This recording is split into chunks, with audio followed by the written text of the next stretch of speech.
এক নজরে দেখে নেব আজকের ব্রেকিং খবরগুলি। সামনেই লোকসভা ভোট, তার আগে জমে উঠেছে লড়াই। আর সেই লড়াইতে এবার ডায়মন্ড হারবারের মডেলের কথা উল্লেখ করে তীব্র খোঁচা দিলেন রাজ্যের বিরোধী দলনেতা শুভেন্দু অধিকারী। তিনি এক্স হ্যান্ডেলে লিখেছেন, দেখুন কুখ্যাত ডায়মন্ড হারবার মডেলের ফের আবারও একবার পর্দাফাঁস হলো। ডায়মন্ড হারবার লোকসভা এলাকা থেকে হাজার হাজার ভোটারের নাম বাদ দেওয়া হয়েছে। বিশেষ করে বিজেপির কার্যকর্তাদের নাম বাদ দেওয়া হয়েছে। তিনি এরপর এক এক করে নাম উল্লেখ করেছেন। শুভেন্দু লিখেছেন, ফলতার মন্ডল প্রেসিডেন্ট সুকান্ত প্রামাণিকের নাম বাদ দেওয়া হয়েছে। ডায়মন্ড হারবার সাংগঠনিক জেলার সহ সভাধিপতি মধু কুমারের নাম বাদ দেওয়া হয়েছে। তিনি লিখেছেন, পিসির প্রশাসনের এটাই হলো অপচেষ্টা ভাইপোকে ফের নির্বাচিত করার জন্য। হয় তাদের নাম বাদ দেওয়া হয়েছে বা বাড়ি থেকে অনেক দূরে তাদের নাম রাখা হয়েছে। এমনকি প্রায় 15 কিলোমিটার দূরে তাদের বুথের নাম করা হয়েছে। যারা ভাইপোর হয়ে ভোট দেবেন না বলে তাদের মনে হয়েছে, তাদের নাম এইভাবে সরিয়ে দেওয়া হয়েছে। আমি সেই সব বিজেপি কার্যকর্তাদের নাম জোগাড় করছি যাদের নাম বাদ দেওয়া হয়েছে। এরপর যথাযোগ্য জায়গায় তা জানাবো। সেই সঙ্গেই তিনি নির্বাচন কমিশনের কাছে আবেদন জানিয়েছেন যাতে এই ব্যাপারটি গুরুত্ব দিয়ে দেখা হয়, কারণ নির্বাচনী অধিকার থেকে না হলে বঞ্চিত হবেন অনেকেই, লিখেছেন শুভেন্দু। অন্যদিকে গুঞ্জনের অবসান শেষ হয়ে যেন না হলো, এটাই বোধহয় রাজনীতির ট্র্যাজেডি। 29শে জানুয়ারি অমিত শাহের সভা ছিল পূর্ব মেদিনীপুরের মেচেদাতে। আর সেদিনই বিজেপিতে যোগদান করার কথা ছিল তৃণমূল কংগ্রেসের তমলুকের সাংসদ দিব্যেন্দু অধিকারীর। সূত্রের খবর তেমনই ছিল, কিন্তু বাতিল হয়ে গেল কেন্দ্রীয় স্বরাষ্ট্রমন্ত্রী অমিত শাহের বঙ্গ সফর। রবিবার তার কলকাতায় আসার কথা ছিল। সোমবার দুপুরে বিরোধী দলনেতা শুভেন্দু অধিকারীর গড় পূর্ব মেদিনীপুরের মেচেদায় জনসভা করার কথা ছিল, কিন্তু বিশেষ পরিস্থিতিতে আগামী 29শে জানুয়ারি কেন্দ্রীয় স্বরাষ্ট্রমন্ত্রী অমিত শাহের সভা হচ্ছে না। আর তাই সেই সভা যখন হচ্ছে না তখন যোগদানও করা যাচ্ছে না। এটাই রাজনীতির ট্র্যাজেডি। এতদিনের গুঞ্জন এইভাবে তীরে এসে তরি ডুববে কে জানত। লোকসভা নির্বাচনের প্রাককালে তৃণমূল কংগ্রেসকে ধাক্কা দেওয়ার যে পরিকল্পনা করা হয়েছিল সেটা বৃথা গেল। সূত্রের খবর, এই সভাতেই দিব্যেন্দু অধিকারীর বিজেপিতে যোগদান হওয়ার কথা ছিল। আর তারপর 2024 সালের লোকসভা নির্বাচনে বিজেপির টিকিট তমলুক থেকে প্রতিদ্বন্দ্বিতা করে যাওয়ার কথা ছিল, সেটা আপাতত হলো না। কবে ঘটবে এই ঘটনা, তারিখ পিছিয়ে গেল, কিন্তু চূড়ান্ত হয়নি তারিখ। গেরুয়া শিবিরের যোগদানের বিষয়ে একবার প্রশ্ন করা হলে দিব্যেন্দু অধিকারী জানান সময় কথা বলবে, কিন্তু সেই সময় তো হয়েও হলো না। যাব পরের খবরে। ক্যান্সারের কাছে হার মানল জীবন, থামল লড়াই। দীর্ঘ রোগ ভোরের পর প্রয়াত অভিনেত্রী শ্রীলা মজুমদার। এই খবর শনিবার দুপুরে পান মুখ্যমন্ত্রী মমতা বন্দ্যোপাধ্যায়। অভিনেত্রীর প্রয়াণে শোক প্রকাশ করেছেন তিনি, পরিবারকে জানিয়েছেন সমবেদনা। এদিন এক্স হ্যান্ডেলে মুখ্যমন্ত্রী লেখেন, আজ দুপুরে অভিনেত্রী শ্রীলা মজুমদারের প্রয়াণের খবর পেয়ে আমি শোকাহত। শ্রীলা ভারতীয় সিনেমার একজন স্বনামধন্য ও বলিষ্ঠ অভিনেত্রী ছিলেন। তার প্রয়াণ বাংলা চলচ্চিত্রের বিশাল ক্ষতি। আমরা তার উজ্জ্বল উপস্থিতির অভাব বোধ করব। অভিনেত্রী ও তার পরিবারের প্রতি আমার সমবেদনা রইল। পাশাপাশি সন্দেশখালী শাহজাহান শেখের হদিশ পায়নি রাজ্য পুলিশ ইডি, অথচ নিমিষে তার হদিশ দিয়েছিলেন কারামন্ত্রী অখিল গিরি। জানিয়েছিলেন চিকিৎসার জন্য নাকি বাইরের রাজ্যে রয়েছেন শাহজাহান। এহেন মন্তব্যের জেরে বিপাকে রাজ্যের মন্ত্রী। সূত্রের খবর, রীতিমতো দলীয় কার্যালয়ে ডেকে মন্ত্রীকে সতর্ক করেছেন তৃণমূলের রাজ্য সভাপতি সুব্রত বক্সী। যদিও এই খবর অস্বীকার করে মন্ত্রীর দাবি, শাহজাহানের বিষয়ে যা বলার বলে দিয়েছি, এ নিয়ে আর কিছু বলবো না। তবে শাহজাহানের সম্পর্কে মন্তব্য নিয়ে দলের কারোর সঙ্গে কোনো কথা হয়নি বলে দাবি কারামন্ত্রীর। শোনা যাচ্ছিল শেখ শাহজাহানের মন্তব্যের পর মন্ত্রীকে তৃণমূলের ভবানীপুরের অফিসে ডেকে পাঠিয়েছিলেন সুব্রত বক্সী।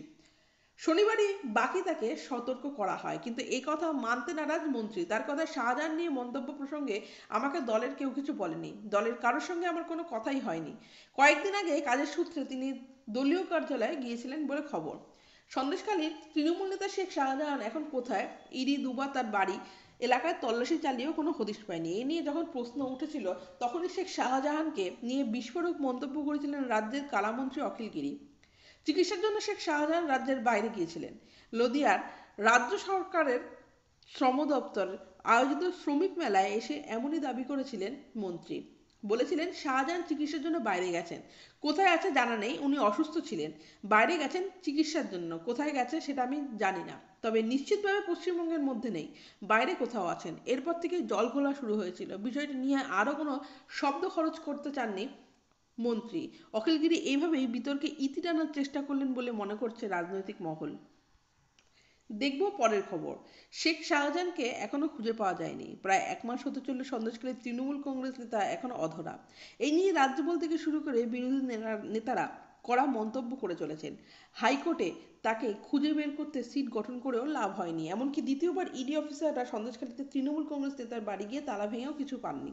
শূন্য হাতে ফিরতে হয়েছে তাদের। এবার এই আবহে কলকাতা পুরসভার মেয়র তথা রাজ্যের পুর ও নগরোন্নয়ন মন্ত্রী ফিরহাদ হাকিমের মন্তব্য বেশ তাৎপর্যপূর্ণ। এদিকে শেখ শাহজাহানকে কোনো রকম সমর্থন করেননি ফিরহাদ হাকিম। তার বাড়িকে ইডি অফিসাররা বেদম মার খেয়েছিলেন, মাথা ফেটে গিয়েছিল। আবার কেন্দ্রীয় বাহিনীর জওয়ানরা পর্যন্ত রেহাই পাননি। এবার এই বিষয়ে মুখ খুললেন ফিরহাদ হাকিম। এই বিষয়ে মেয়রের স্বীকারোক্তি প্রকাশ্যে মঞ্চ থেকে বলেন, শাহজাহান যা করেছে সেটা অন্যায় করেছে।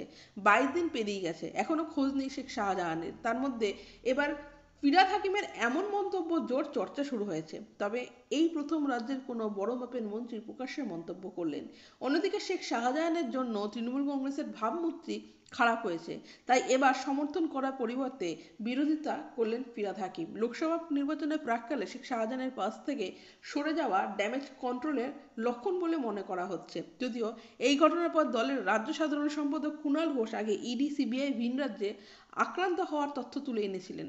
সমর্থন সরাসরি না করলেও রাজনীতি করা উচিত নয় বলে তিনি মন্তব্য করেছিলেন। তবে এবার মুখ খুললেন ফিরহাদ হাকিম। যাব পরের খবরে। এক শিক্ষকের বিরুদ্ধে ধর্ষণের অভিযোগ তুলে নরেন্দ্রপুরে স্কুলে ঢুকে সহকারী শিক্ষক শিক্ষিকাদের মারধর ও ভাঙচুরের ঘটনায় রিপোর্ট তলব করেছেন রাজ্যের শিক্ষামন্ত্রী ব্রাত্য বসু। তিনি জানিয়েছেন, এ বিষয়ে তথ্য তলব করা হচ্ছে। অষ্টম শ্রেণীর এক ছাত্রীকে ধর্ষণের অভিযোগ তুলে শনিবার তুলকালাম পরিস্থিতি তৈরি হয় দক্ষিণ চব্বিশ পরগনার নরেন্দ্রপুরের একটি স্কুলে।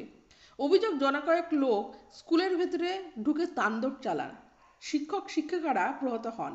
এক শিক্ষিকা তাদের হাতে শ্লীলতাহানির শিকার হয়েছেন বলে অভিযোগ করেন। এমনকি মারধরের পাশাপাশি শিক্ষক শিক্ষিকাদের মোবাইল কেড়ে নেওয়া হয় বলে অভিযোগ। এই ঘটনায় শিক্ষক শিক্ষিকারা স্কুলের প্রধান শিক্ষককেই দায়ী করেছেন। তাদের অভিযোগ, প্রধান শিক্ষকের বিরুদ্ধে দুর্নীতির অভিযোগ তোলায় তার প্রশ্রয়ে জনকয়েক বহিরাগত স্কুলে ঢুকে এই তাণ্ডব করেছেন। অন্যদিকে প্রধান শিক্ষক এই ঘটনাকে জনরোষ বলে অভিহিত করেছেন। তার দাবি, স্কুলের এক শিক্ষকের বিরুদ্ধে ধর্ষণের অভিযোগ উঠেছে, তারপর ওই শিক্ষক আর স্কুলে আসেননি। স্কুলের পরিচালনা সমিতির সঙ্গে বৈঠক করে ওই অভিযোগের প্রেক্ষিতে পদক্ষেপ করা হবে। তবে স্কুলের শিক্ষক শিক্ষিকাদের হেনস্থার অভিযোগ নিয়ে তার কাছে কোনো তথ্য নেই বলে দাবি করলেন প্রধান শিক্ষক। চোখ রাখবো পরের খবরে। বেআইনি নির্মাণের বিরুদ্ধে প্রতিবাদ জানিয়ে আক্রান্ত হতে হয়েছে তাকে। শনিবার পুরসভার টক টু মেয়র অনুষ্ঠানে কলকাতার মেয়র ফিরহাদ হাকিমকে এমনই অভিযোগ করলেন এক মহিলা। তার অভিযোগ পাওয়ার পরেই তা খতিয়ে দেখার আশ্বাস দিলেন তিনি। ওই মহিলা অভিযোগ করেন, 64 নম্বর ওয়ার্ডে একটি 3 তলার আবাসন নির্মাণের অনুমতি দিয়েছিল কলকাতা পুরসভা, কিন্তু নিয়ম উপেক্ষা করে প্রমোটার সেটিকে 5 তলা বাড়ি বানিয়ে ফেলেছেন। সেই বেআইনি নির্মাণের বিরুদ্ধে প্রতিবাদ জানালে প্রমোটারের কয়েকজন তাকে ব্যাপক মারধর করেছে, তার দাঁত ভেঙে দেওয়া হয়েছে। অভিযোগ শুনে ওই মহিলাকে সব রকম সাহায্যের আশ্বাস দিয়েছেন ফিরহাদ হাকিম। আক্রান্ত হওয়ার পর ওই মহিলা কড়িয়া থানাতে অভিযোগ দায়ের করেছেন বলেও জানা গেছে। ওই মহিলাকে এফআইআর কপি তার দপ্তরে পাঠাতে বলেছেন মেয়র। দেখব পরের খবর। বিহারে একেবারে চরম ডামাডোল অবস্থা। বিজেপি, আরজেডি, জেডিইউ সহ বিভিন্ন রাজনৈতিক দল তাদের নেতাদের সঙ্গে দফায় দফায় বৈঠক করেছেন। বিজেপিও দফায় দফায় বৈঠক করছে। বিজেপি নেতৃত্ব অবশ্য দাবি করেন এটা একটা রুটিন বৈঠক। তবে দলের নেতৃত্বের একাংশের মতে বর্তমান পরিস্থিতি সম্পর্কে তাদের জানানো হয়েছে। বিজেপি সভাপতি সম্রাট চৌধুরী জানান, সামনেই লোকসভা ভোট, তা নিয়ে আলোচনা করার জন্য এসেছি। বিহারের বর্তমান পরিস্থিতি নিয়েও আলোচনা করা হয়েছে। এরপর রবিবার সকালে ফের একটা মিটিং হবে বলে জানানো হয়েছে। এদিকে রবিবার জেডিইউ তাদের নেতাদের নিয়ে একটি বৈঠক ডেকেছে। এক জেডিইউ নেতা বলেন, বিজেপির সঙ্গে যাওয়ার ব্যাপারে কথাবার্তা হচ্ছে। নতুন সরকার রবিবার অথবা সোমবার হতে পারে। এক জেডিইউ বিধায়ক জানিয়েছেন, আমরা নীতিশ কুমারজির সঙ্গে আছি। জেডিইউ মুখপাত্র নীরজ কুমার জানিয়েছেন, 2.5 লাখ শিক্ষক নিয়োগ নিয়ে জেডিইউর ও আরজেডির কিছু বলার নেই। এদিকে বিজেপির তরফে আবার 2 জন উপমুখ্যমন্ত্রীর নাম পেশ করা হতে পারে। সব মিলিয়ে নীতিশ সব অঙ্ক কিভাবে মেলান সেটাই এখন দেখার। গোটা দেশ তাকিয়ে বিহারের দিকে। ভিডিও ভালো লাগলে অবশ্যই লাইক, কমেন্ট ও সাবস্ক্রাইব করবেন।